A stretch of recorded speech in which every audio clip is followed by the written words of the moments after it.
Mr. Speaker, thank you for the opportunity to make my views known on this important matter before the House. Mr. Speaker, today the Minister has surprised the House of what went into the final decision. And at the risk of repeating what has already been said, let me reiterate for emphasis. Mr. Speaker, Minister said, quote, Mr. Speaker, after many months of stakeholder engagements, the management of Ghana Education Service released the 2023-2024 academic calendar on 24th October 2023. Subsequently, the calendar was published in the Daily Graphic on November 1st, 2023, and stipulated the reporting date for first years as December 4th, 2023. The design of this calendar is part of the GAS management effort to bring back the pro-COVID academic calendar. Thus, the first year students are expected to report to school to start the 2023-2024 academic year on December 4th as published more than 1 month ago. End quote. Mr. Speaker, clearly this was not a sudden decision. This was not a sudden decision. But there is something important, Mr. Speaker, I want to point out here. We as a political class must know what to play politics with and what we should congregate around as a national issue. Mr. Speaker, my respected colleague who raised this matter in a statement is a ranking on education. For me, as serious as he considered the matter to be, he had a duty to engage his colleague, the chair of the Education Committee, for the Education Committee to engage the minister. Mr. Speaker, if we want to play politics with everything, I support your call, but the angle you are pursuing, it will be difficult for me because I need to defend my government. I am saying that let us get it right. A national issue is a national issue. You as a committee must sit around the table and engage the minister on the matter. Mr. Speaker, the concerns you raised, if you may recall, on that day, I came out and asked whether or not the minister has suddenly issued that reopening date. If it was sudden, you had a point. But if, as it were, there was notice, then, Mr. Speaker, we must pursue your concern with caution. Today, there is even an argument that Mr. Speaker issued a directive. Mr. Speaker never issued a directive. I recall even raising a concern and Mr. Speaker repeating himself. He read the text of the communication. So Mr. Speaker never directed the minister. He never directed the minister. So Mr. Speaker, all I am saying is that as a house, we have every right, to bring up a national issue for discussion. But Mr. Speaker, when we make it overly partisan, it becomes trivial. Mr. Speaker, my question is, if a parent knows that a child has written an essay, Mr. Speaker, with respect, I have always said that we keep quiet for our colleagues. Mr. Black was for almost 25 minutes. Mr. Speaker, I'm addressing you. Mr. Speaker, I'm addressing you. Mr. Speaker, I'm addressing you. They are distracting and I expect them to listen to me. I listen to them in silence. This is what they always fail to do, and I'm bringing it to your attention. Honorable Koche, you spoke. Listen to you. Honorable member, even when you say, Mr. Speaker, I'm addressing you, you are a lawyer. You know the terminology that we use in this house. Mr. Speaker, this morning you seem not to be in a good mood for myself. Because I tried earlier, you seem not to. Mr. Speaker, whenever they attack me, you don't deal with them. Mr. Speaker, I kept quiet for all of them. And then when it's my turn, he's up, they are up. They can't be tolerant. That's unfair. With respect, they must hear me too. I kept quiet for them.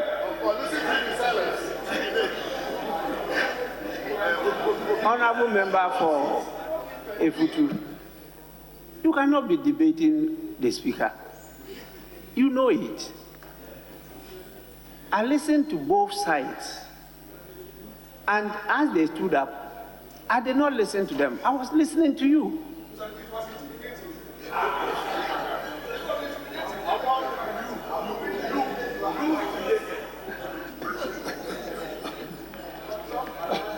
I'm sure you heard Honorable Ablakwa use the same term, that they are intimidating him as he was making his contribution. I didn't interfere in that at all. Because I know he cannot be intimidated, and I know you cannot be intimidated. And that is why I was listening to you. Please, go on.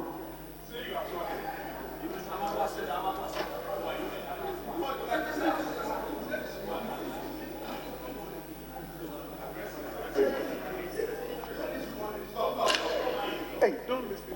Mr. Speaker, so clearly, You're slapping the table. parents who know that their children have sat for this exam know that they have to prepare. And they prepare. That's like a candle. Mr. Speaker, last year, the number of days by way of notice, Mr. Speaker, were even shorter. 5 days. 5 days. Mr. Speaker, I know that even as a house, the minister has always availed himself to hear us. Mr. Speaker, we all go to him. I facilitated engagement over the weekend from members. Mention names. Mr. Speaker, I won't mention it, but all colleagues who had placement issues, he did them. He was on his computer 24/7. He made sure the colleagues on the other side, Mention names. on this side, Mr. Speaker, all of them are happy. All of them are happy. All of them are happy, except some few who are yet to get DS2. All of them are happy, and I know them. Mr. Speaker, and I know. Mr. Speaker, Mr. Speaker, Mr. Speaker, Mr. Speaker, First Deputy says he has not been attended to yet. And yet they have gotten and they now chastising him. Mr. Speaker, that's the sadness of First Deputy. That you have got it and he has not gotten yet, and then you are chastising him. Mr. Speaker, all I'm saying is that don't let us trivialize national issues. We should circle around national issues. Deal with them. Deal with national issues the way they are supposed to be dealt with. If we make it always partisan, Mr. Speaker, and that is the impression I get. That's the impression I get. If you make it partisan, it becomes a problem. The teachers' union that you are referring to, the minister is on record as having said that they were all engaged. They discussed. Now your other prayer is that if they go to school now, they would have to come back for vacation and then for holidays, and they will go again. But really, in real terms, what is really the difference? They're sitting at home all this period and going in January. Would that solve the problem? And now we are being told that normally first week is orientation. What will be the difference? If they go in first week in January, they will still have first week as orientation. And then now today somebody says that parents don't have money, it will be difficult for them. Mr. Speaker, go to Winneba Secondary School. It is full. Parents have brought their wards to school. Winneba Secondary School. I am coming from the constituency. All right? Parents are doing it because they know. But, Mr. Speaker, having said that, Honorable Minister, I think that putting the politics aside, I also believe that engaging the house ahead of time is very important. Because for me, after GS taking that decision, perhaps GS could have found a way of updating the house. This notice was not out on time, so somebody can also play mischief with it. These are things that we can avoid in future. Because clearly what the ranking member said on that day and what you have told us today, Mr. Speaker, clearly there's a world of difference. And I wonder how come he didn't have all these facts, unless some other reasons informed his statement. But if these facts were available, I expect him to have perhaps said something different. Mr. Speaker, schools have reopened. The students are going to school. Parents are cooperating. The minister did not disrespect this house. He came, he has surprised us, he has engaged us. What we are supposed to do now as a house is to carry one voice to encourage parents to take their children to school. Mr. Speaker, more profoundly, he has told us that last year around this time, they had only achieved 69% of placement. By the grace of God, with all the things that they put in place, they have gone beyond that, and they have 88%. Over 81%, Mr. Speaker, let me quote him right. Mr. Speaker, given that over 81% of candidates were automatically placed based on their choices, it cannot be said that a lot of placements are yet to be remedied because some candidates have been placed outside of the regions of the regions they reside. So clearly, 81% is such a great success as compared to last year. So really, we should allay our fears with this information, and rather, Mr. Speaker, engage our constituents, engage parents. Now, my colleague from Norton also talked about the seeming cost, that if he listed the items, that to him is about 7,000. I won't challenge that. I have not purchased some of these items. I have not seen the list. But relying on what he just said, clearly the 7,000 that he's mentioned definitely is less of a cost to parent than the past if they were to pay fees. Yes, because they are not paying fees because of free SHS.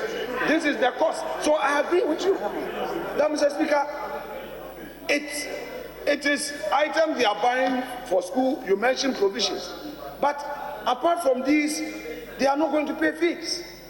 So the situation is better, although parents are so burdened. But one must give something to have something.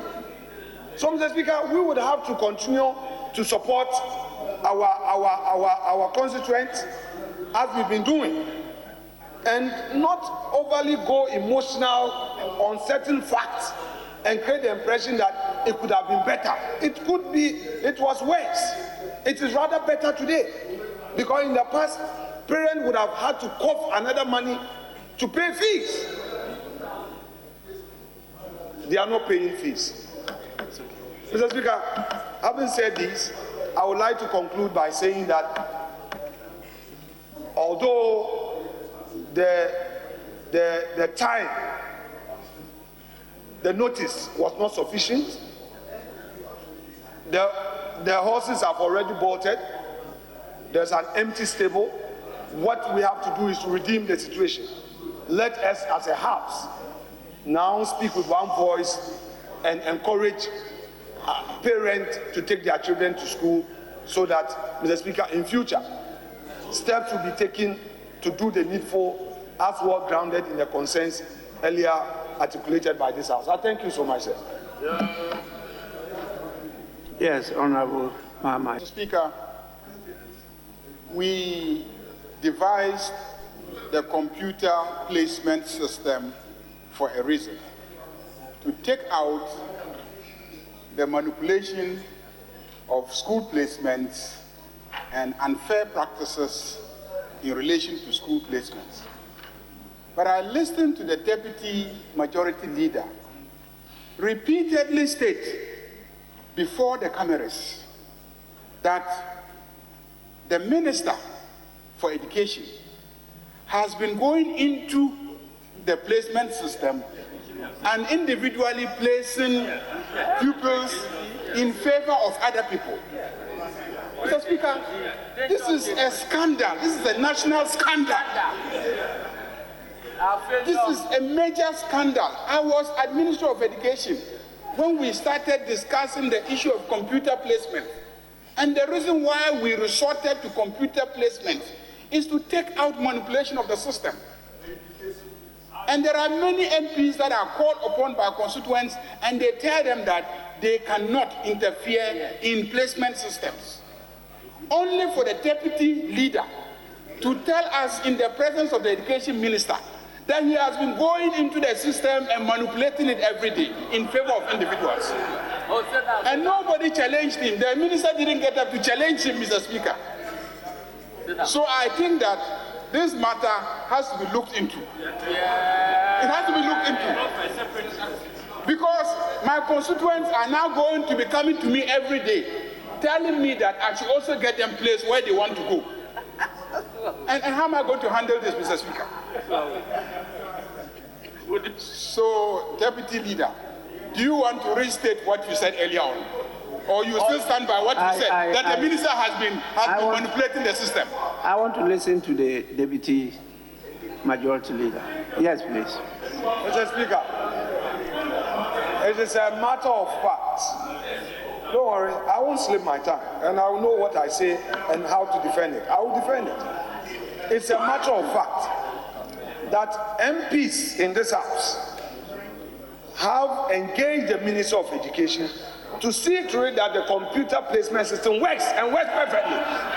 And the Minister has taken his time to ensure that such placements are well done. And that is what he's been doing. The Minister is capable, and I said he's been on his computer 24/7, seeing to it that the right things are done. That he doesn't want a search. For instance, Mr. Speaker, I won't mention a name. I know colleagues whose children chose particular schools, whose constituents chose particular schools, and Minister ensured that nobody manipulated and ensured that they got their schools of choice. This the Minister has done, and done so competently, efficiently, Honorable and Member, Mr. Speaker, to the satisfaction of members. Honorable Member, enough. So he shouldn't misquote me. Enough is enough. Indeed, Mr. Speaker, indeed. Yes, Honorable Minority Leader. Right, Honorable Speaker. Yes. Mr. Speaker, just for the avoidance of doubt, I never said the minister manipulated the system. What I said was that those who had concerns about right placement were attended to by ensuring that the system worked. These were my words, that Honorable Ayariga came back, tried to get a certain impression. I cleared that impression. So if there's another impression, let me, without doubt, state clearly that the minister ensured that the system worked. Thank you, sir. It's not for me to judge. It's for the listeners to judge. So, honorable members, I want